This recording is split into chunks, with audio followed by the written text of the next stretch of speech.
Deus seja louvado. Título da mensagem: O primeiro Adão e o último Adão. Vamos ao livro aos Romanos, capítulo 5. Esta importante epístola de Paulo, dirigida aos gentios, mas que serve para todos os homens, judeus e gentios. Capítulo 5, verso 17. Note bem a terminologia que Paulo disse. Porque se pela ofensa de um só, olhe o que ele diz, a ofensa de um só, e a morte reinou por esse. Eu vou repetir outra vez. Ele está falando de Adão.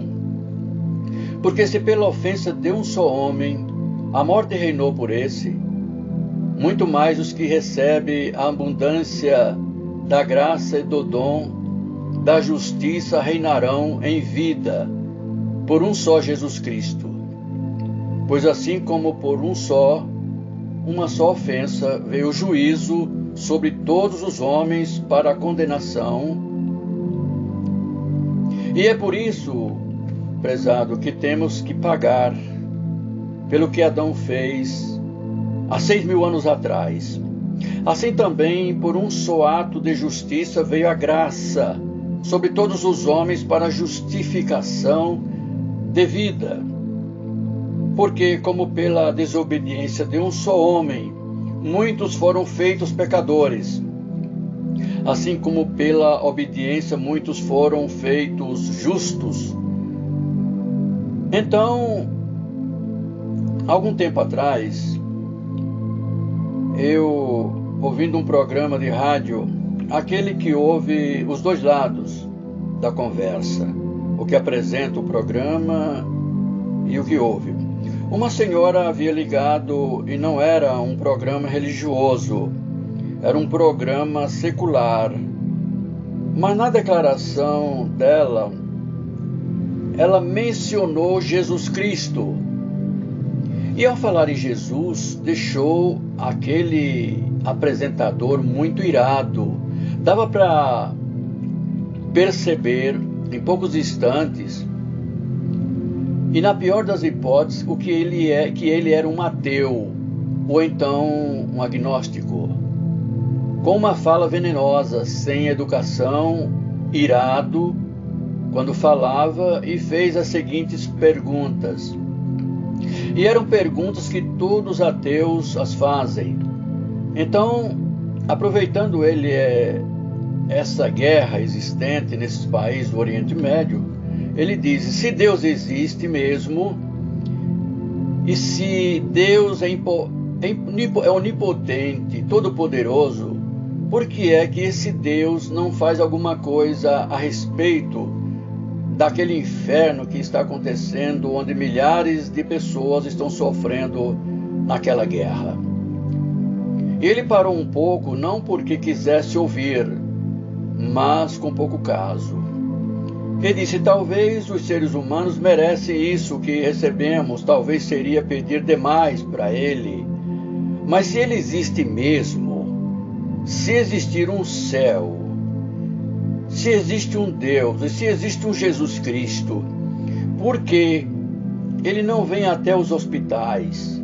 E se ele desejar passar pelos adultos, deixar para trás os adultos, mas curar só as crianças, aquelas que morrem de leucemia, aquelas que não têm mais o que fazer, e a culpa não é deles, eles não têm pecado algum. E se existe Deus, e Ele é um Deus de amor, por que é que Ele pelo menos não cura as crianças? Bendito o nome do Senhor. Um grande filósofo, há um tempo atrás, escreveu em seu livro: eu não consigo entender, estou citando ele, palavras dele. Como é que Deus sabe de tudo? Se ele sabe desde o começo até o fim, E se ele, desde o primeiro até o último, e se ele sabe de eternidade a eternidade, como ele pode criar a humanidade, sabendo que a humanidade cairia, sabendo que ele traria sobre si a pena dessa queda, e sabendo que essa queda traria um sofrimento muito grande, uma dor muito grande, um inferno que viria sobre esse mundo, querendo com suas garras acabar com esse mundo, e trazendo sobre ele várias catástrofes, enchendo a terra de sangue. E se esse tipo de Deus existe, ele falou: obrigado, mas eu não aceito ele. Muito bem, nós, irmãos, que conhecemos a Jesus Cristo, escutamos essas palavras, essas declarações, e queremos nos afastar daqueles que falam essas coisas. Mas escute com atenção, porque talvez essas perguntas estavam na sua mente. Pode ser que você nunca tenha falado para alguém, mas essas palavras ou perguntas vêm no seu coração. E por que é que Deus permite o sofrimento, a doença e tudo de ruim? Porque é que homens ruins vivem e bons homens morrem. Por que é que bebezinhos pegam leucemia? Santo é o Senhor. As suas correntes sanguíneas vão ficando cada vez mais finas e seus rostinhos vão ficando cada vez mais magrinho, ficam sem cor e morrem. Por quê? E por que é que vemos uma grande dificuldade no mundo hoje? Centenas e milhões de pessoas que não têm um pedaço de pão para comer. E muitas pessoas levantam os punhos a Deus e diz: eu não te quero. Eu quero explicar para você a respeito do primeiro Adão e o último Adão. O homem comete o erro quando julga Deus através de si mesmo. E essa é a única forma que o homem mortal pode julgar a Deus, a não ser que você o julgue através da Bíblia Sagrada. Você não pode julgar a Deus por si mesmo, porque o coração do homem é muito malvado, cheio de coisas ruins. O homem é cheio de iniquidade, e se o homem julga Deus, o homem julga Deus sem conhecer quem é Deus e quem Deus é.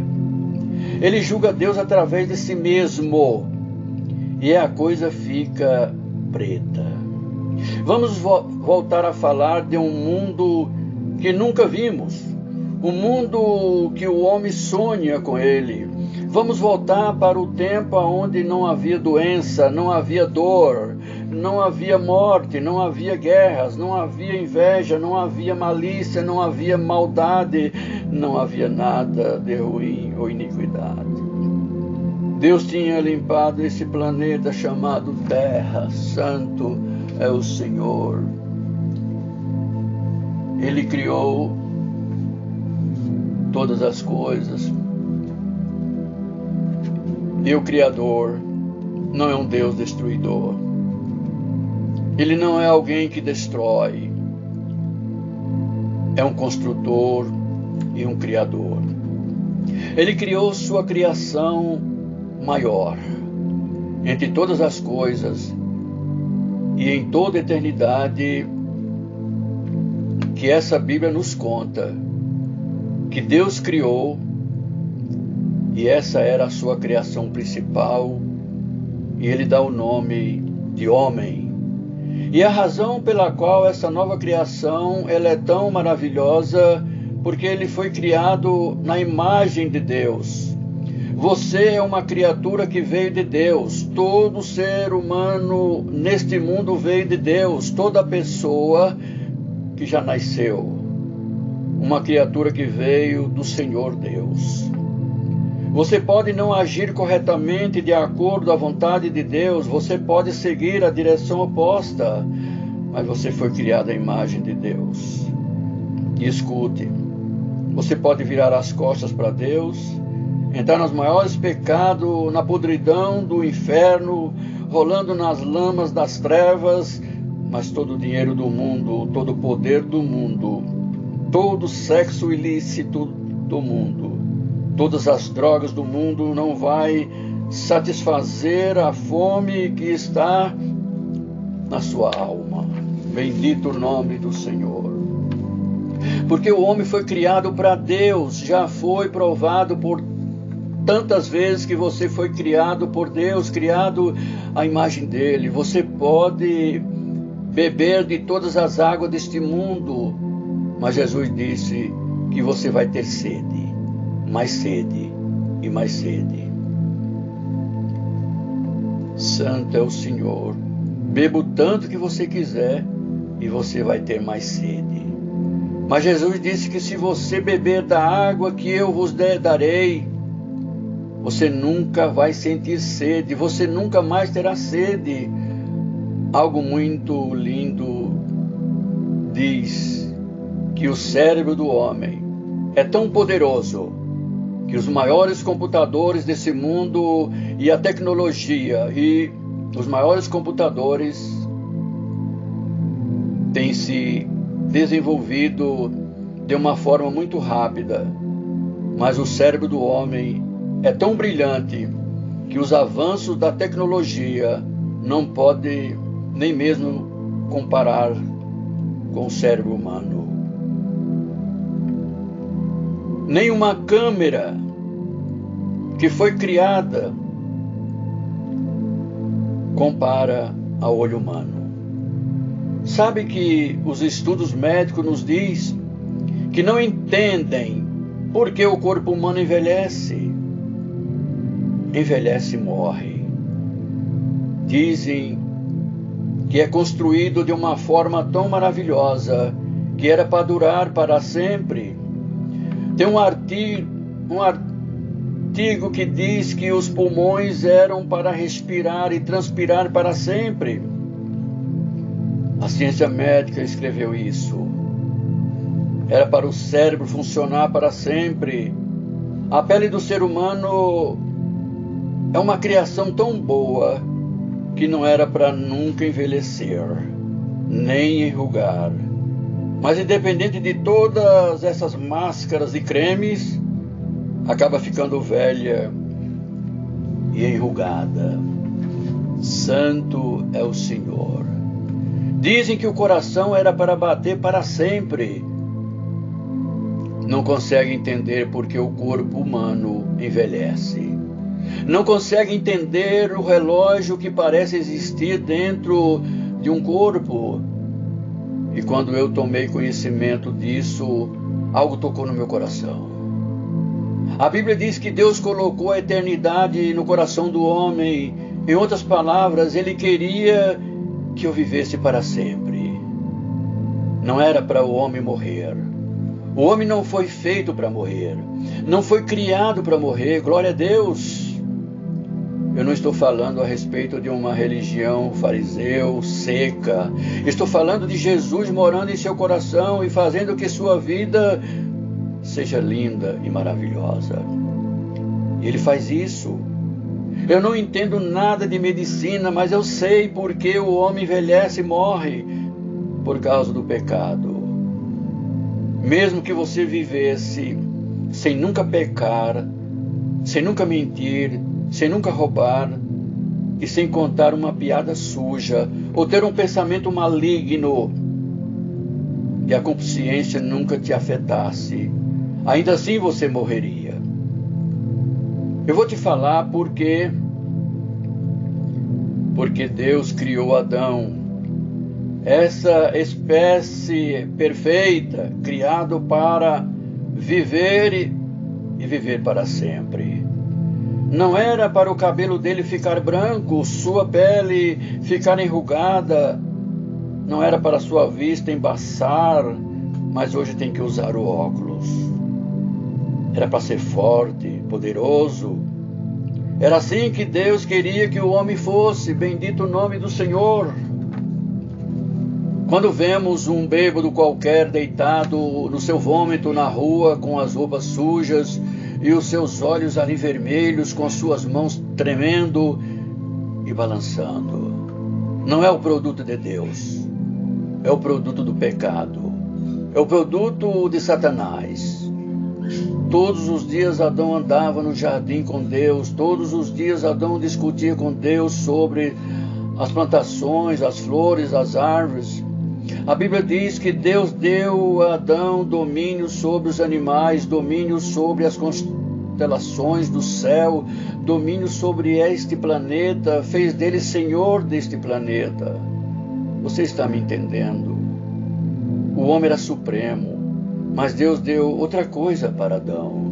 Deu a Adão um livre-arbítrio, deu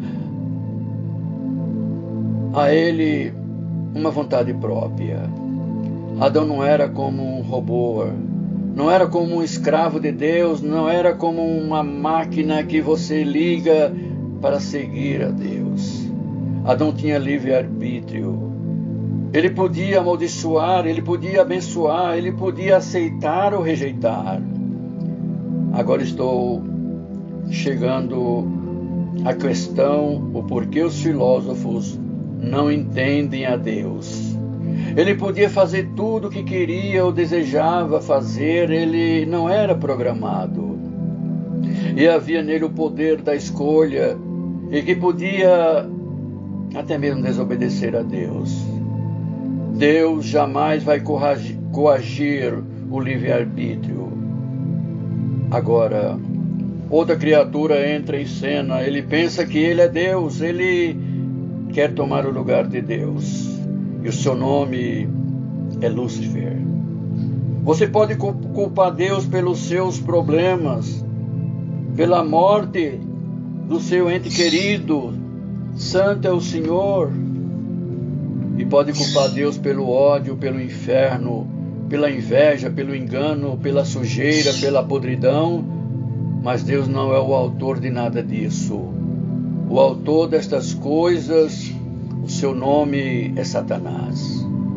E alguém diz, porque Deus não mata, ele causa tanto problema, vamos matar ele? Jesus está vindo aí, os seus dias estão contados.